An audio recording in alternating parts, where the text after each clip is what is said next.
Well, good morning. Great to see everyone here today.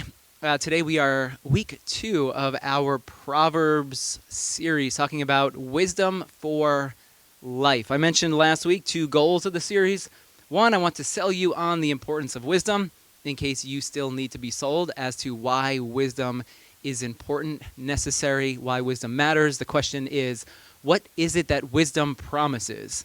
And then the second goal of the series is for us to listen to the timeless, ancient wisdom of Proverbs. Wisdom that has been around for a really, really, really, really long time, but wisdom which is still important and true for us in our lives today. The question for this one is, what is the wisdom for us today? So these are the 2 questions that we are asking as we go through our series, our 8-week series on the book of Proverbs.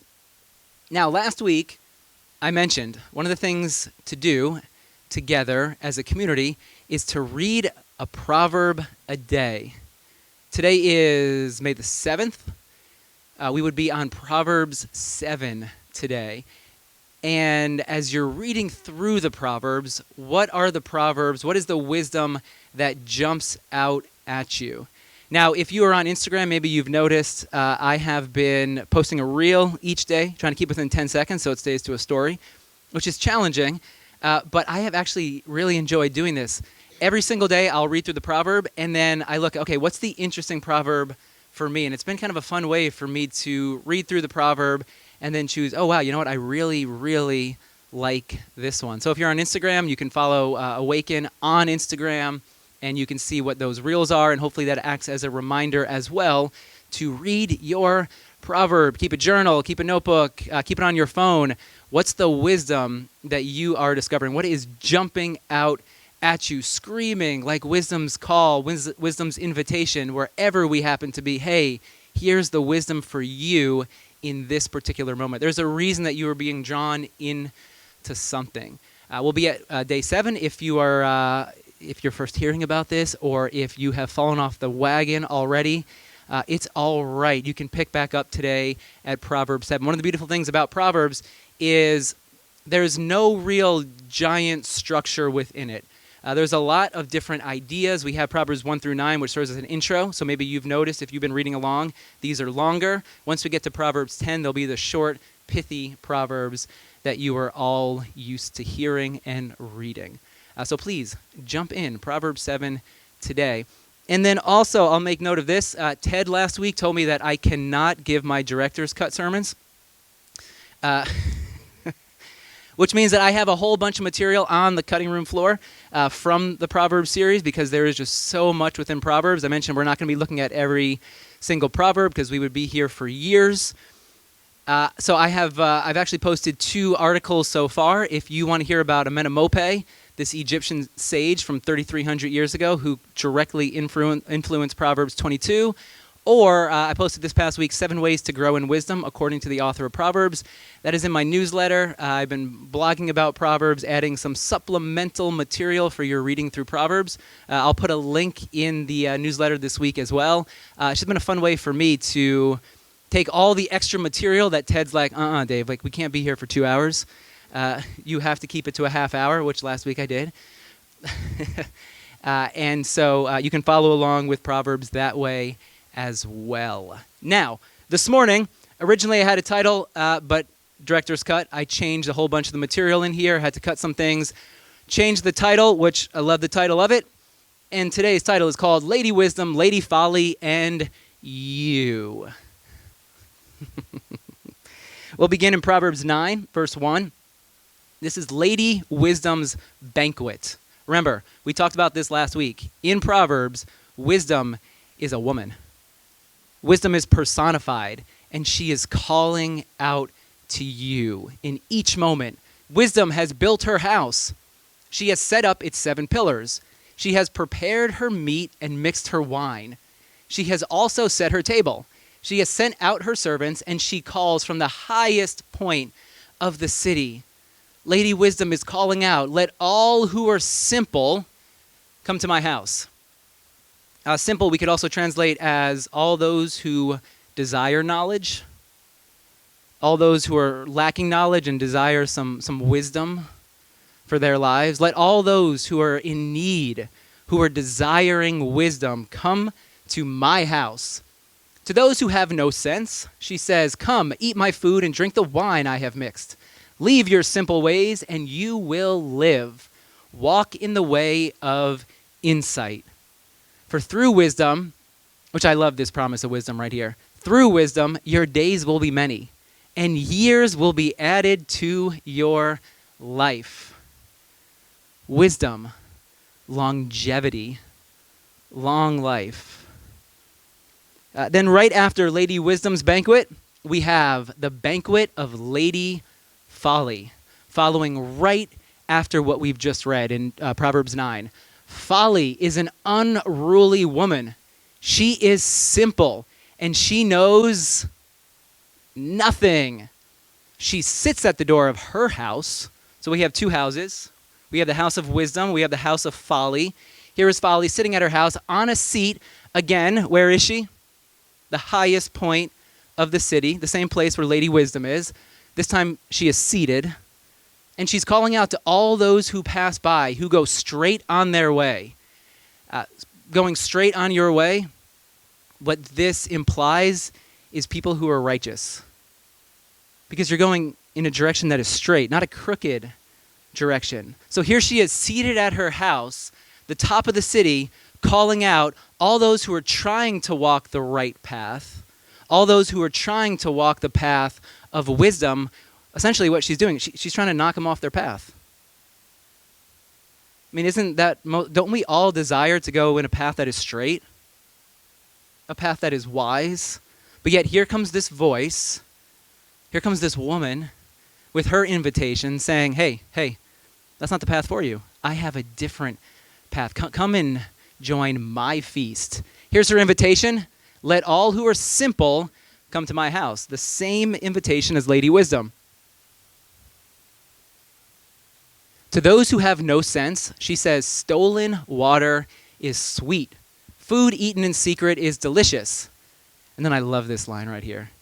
But little do they know that the dead are there at her table, at her banquet, that her guests are deep in the realm of the dead. Ooh, that is good. It really paints a picture for us, does it not? Yeah, so we have this banquet of Lady Wisdom, and then we have the banquet of Lady Folly. Let's take a little closer look at both of these banquets. For Lady Wisdom, she's prepared. She set her table. She has the meat. She's cooked the meat. She's mixed the wine. I mean, everything is ready to go. Have you ever gone to someone's house for a dinner party, and it's like everything has been taken care of? And you just walk in, and you sit there, and you just have this... Like you just breathe a little easier because everything has been taken care of for you. Drinks are there.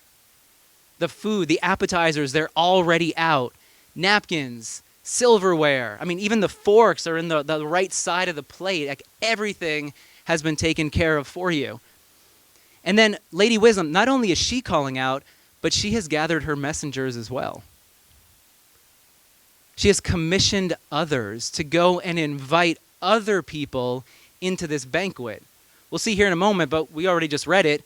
Lady Folly is what? She's seated. I mean, think about that picture. Lady Folly is here calling out like, hey, you who are going straight, come on over here. Come to the banquet of the dead. And yet here is Lady Wisdom sending her message. She is pursuing people. She is sending messengers out into the streets because she cares. That's one of the things about wisdom that we see in Proverbs. Wisdom cares for humanity. Wisdom cares for you. Wisdom desires to give you life, and life in abundance. Here's her invitation. Let all who are simple come find wisdom to guide your life. Then we have, here's a picture. So here's a picture of Lady Wisdom's banquet. Who's signing up for this one? And then we have Lady Folly. She's unruly. We could also translate it, she's boisterous, she's loud, I was talking to a few people this week about noise and how oftentimes in life, on the internet, it's the people who scream the loudest who get the most attention. The people who really have absolutely nothing to say, but because they're loud, because they're in your face, because they're constantly posting things about nothing, they get all the attention. This is Lady Folly. There's a whole bunch of movement, there's a whole bunch of noise, but there's absolutely no substance behind it. She's calling out. I mean, her Instagram page, she has thousands, millions of followers, but there's absolutely no substance there. Then we're told Lady Folly is simple herself. I love that. Whoever wrote this. Here's Lady Folly. She's calling for those who are simple, but in reality, she is simple. She has nothing to offer. She has nothing to offer. There's little, if any, preparation. There's no glamorous spread. She doesn't have the meats all set out. She hasn't mixed her wine. She waits in the doorway on a seat. She's not pursuing. Same invitation, let all those who are simple. And then, here's the thing about the food. It's stolen. It's not even hers. She hasn't gone out and purchased it for her guests. This food and drink, it's stolen and eaten in secret. And the guests are unaware what it is that they're walking into. Maybe her door frame is decorated nicely, and you kind of look at that door frame, you're like, ooh, wow, I'm going to walk into that store. But soon beware, because as soon as you walk in, you have no idea what you are stepping into. This is the banquet of Lady Folly. And this competition between Lady Wisdom and Lady Folly, this acts as the basis for the entire book of Proverbs. It's Lady Wisdom versus Lady Folly, centering Saturday night, 8 p.m. HBO special. They're both competing for your attention. Every single moment. Wisdom is calling to you. Folly is calling to you. The question for the book of Proverbs is, will you answer the call of Lady Wisdom, or will you be seduced by Lady Folly?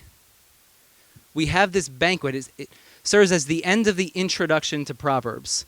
And then we enter into Proverbs 10 with all these treasures, these nuggets of wisdom. And the editor of Proverbs wants you to know, as you're about to enter now into some new material, be mindful of the fact that there's a competition for your heart, for your head.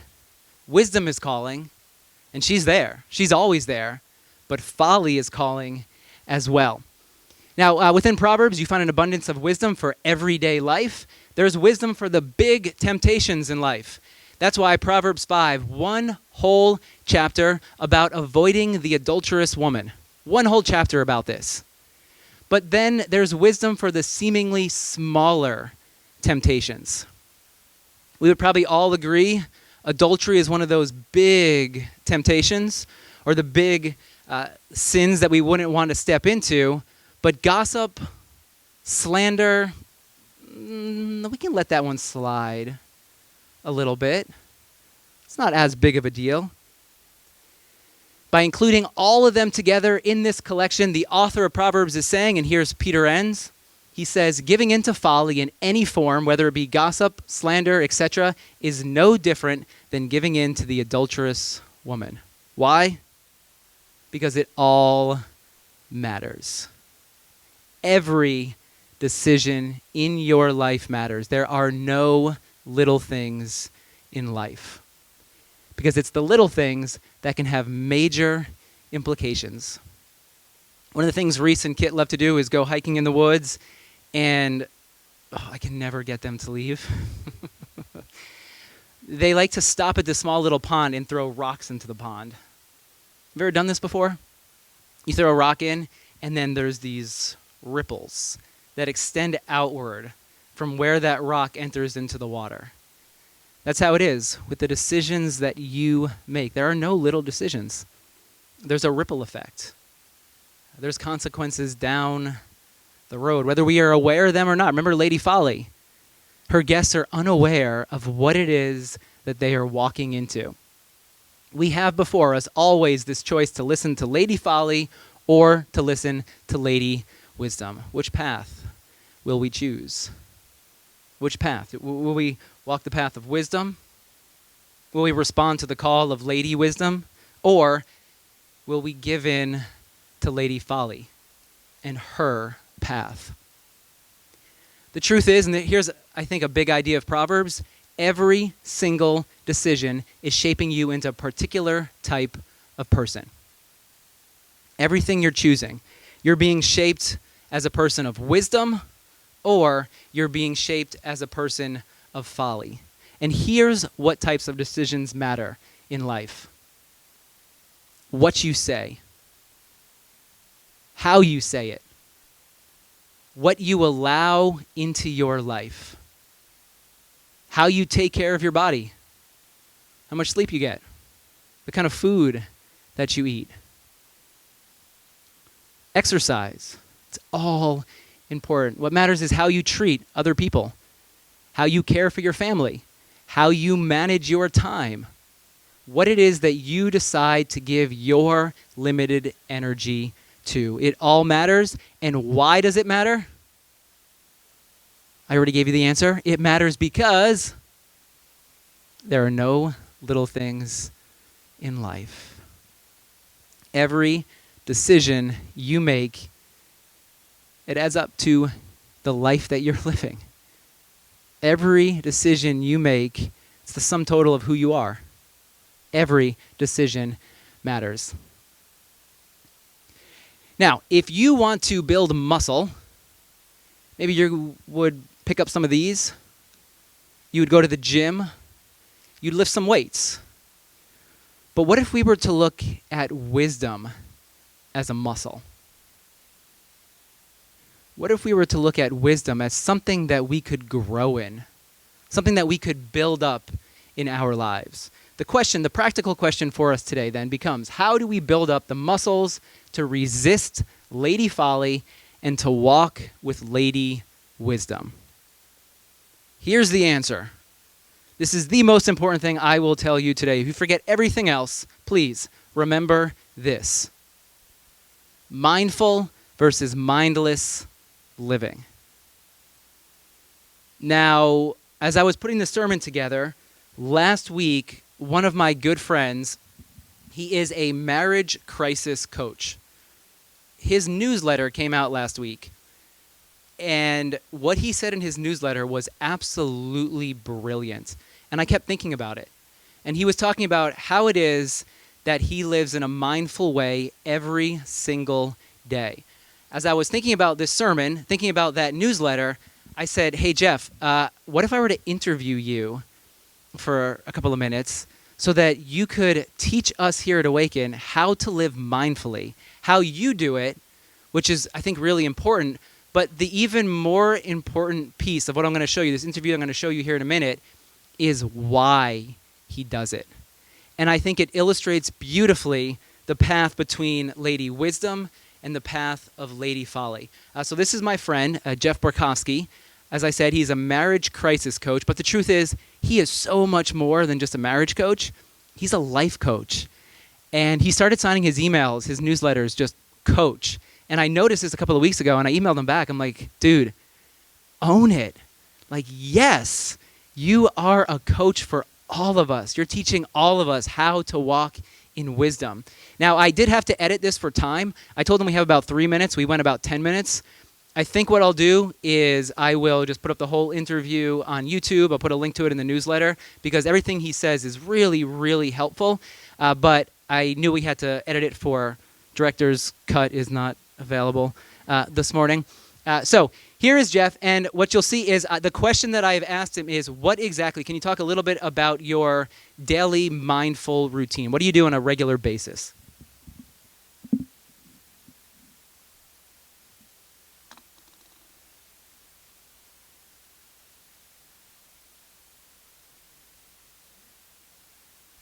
I have a chunk of time, unhurried time, where I'm doing a couple things. I'm getting out my journal and I'm writing down 5 or 10 things from that day that I'm grateful for. They don't have to be monumental. They can be very little things that so often during the day we don't pause to savor, right? So it could be, I'm grateful that the sky was blue today and I got to take my walk and it wasn't raining. So 5 to 10 things I'm grateful for. And then I switch gears and I ask myself 4 questions. And I do this every night. So question number 1 is, what went well? What went well today? Number 2, what needs work? What can I improve upon? Question number 3 and 4, they kind of go together, but number 3 is, what did I learn today? What was a helpful lesson? What did I take out of the day? And then number 4 is kind of on the heels of 3, what will I do differently tomorrow, right? So as a result of this little lesson, whether it's a big lesson or a small lesson, I've got to ask myself that last question. Okay, well, what does that change about my behavior? So there you go. That's my nightly routine kind of encapsulated. Now, can you tell us a little bit about why you decided to implement this routine?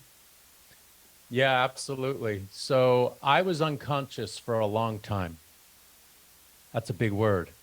And here's the thing. Here's what I've learned in the ensuing years. That's not exclusive to me. Neuroscience tells us that you, me, and everyone listening to my voice this morning, we go through life mostly on autopilot. We're only conscious 5 to 10% of the day. That's a scary stat. I mean, think about that. 5 to 10% of the day. So we're running on programs. We're doing things automatically, right? You jump into your car, you're not thinking like you did as a 16 or 17-year-old, right? Okay. Both feet on the ground, key in the ignition, foot on the brake, hands at 10 and 2. No, we do that on autopilot now. We just jump into the car and you can be, clenching a coffee cup in your teeth and dialing the phone while you're driving, So my marriage ended 10 years ago, and it ended for one simple reason, and that's this. I didn't pause. I didn't take time to reflect. I didn't make time to think. I didn't make time to ask the important questions, right? So I was just on that hamster wheel and I couldn't get off. So I wasn't asking the important questions in a marriage, right? Questions like, how fulfilled am I in our marriage? How would my wife answer that same question? When's the last time I wrote her a note for no reason other than to say, I'm thinking about you, I love you? Do I know even what she's struggling with right now? How can I come alongside her? How can I support her? So again, all of those important questions. When was our last date night? Do I have one on the calendar? Unfortunately, they never got asked. They never got asked. So that, in the aftermath of my divorce, I learned some really hard lessons. And one of them is this: autopilot is the enemy. Autopilot is the enemy. Now, in some ways, autopilot helps us accomplish tasks, right, more efficiently.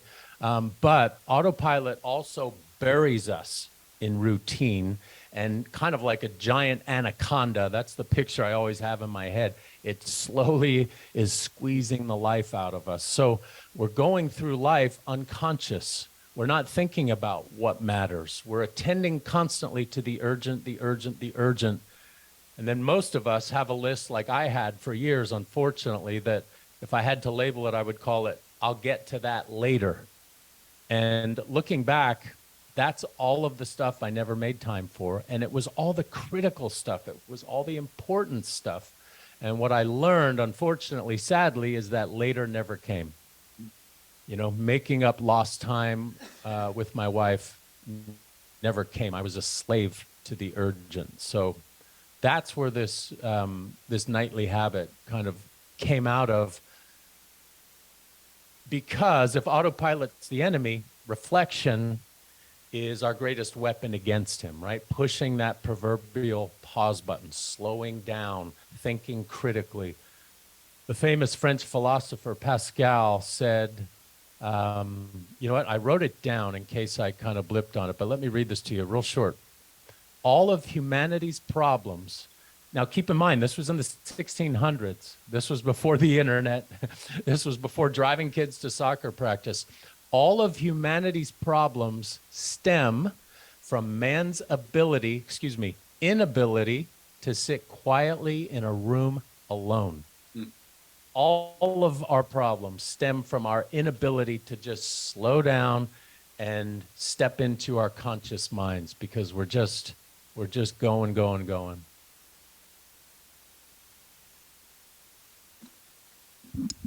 Jeff Burkowski, right? Is that not good? Isn't that helpful? I'll add the whole interview. That's about half of it. So he has a few more nuggets of wisdom. In case you're wondering, let's see. Oh, wait, this way. You can find him, wifemagnet.me. Find all of his stuff here. And here are the questions. That's the title of his first book. He has 2 books out. The first one is Wife Magnet. And I forget the title of the second one. They're both great. So here are the questions that he asks. 5 to 10 things I'm grateful for. What went well today? What needs work? What did I learn today? What will I do differently tomorrow? How do we build up the muscles in order to grow in wisdom? We live mindfully. We reflect. We look back on what went well. What did we learn? I mean, that's how you grow in wisdom. You keep a list. What did I learn today? What was the wisdom for me today? Oftentimes, there's wisdom right there for the taking, but we miss it because we don't record it. We don't capture it. Reflection is what allows us to capture and record all the wisdom that's coming our way. Now, if you move a little forward in the Bible, a little to the right, we come to another wise person by the name of Jesus. Maybe you've heard of Jesus before. Jesus has quite a few teachings. He speaks often in parables. Here is a wisdom parable of Jesus. And this is actually right here. This is sort of like the coming attraction teaser for where we're going next week as well. So we're going to end the sermon here, but next week, this is what's coming. Therefore, everyone who hears these words of mine and puts them into practice is like a wise man who built his house on the rock. The rain came down, the streams rose, and the winds blew and beat against that house. Yet the house did not fall because, what was its foundation? Wisdom. The house was built on wisdom. But everyone who hears these words of mine and does not put them into practice is like a foolish man, someone who has entered into the home of Lady Folly and does not put them into practice, is like a foolish man who built his house on folly, on sand. The rain came down, the streams rose, and the winds blew and beat against that house, and it fell with a great crash. What's the promise of wisdom?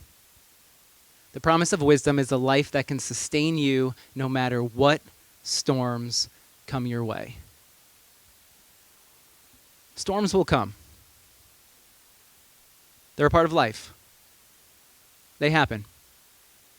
A house built on wisdom allows us to sustain no matter how difficult of a season we walk through. It'll get messy.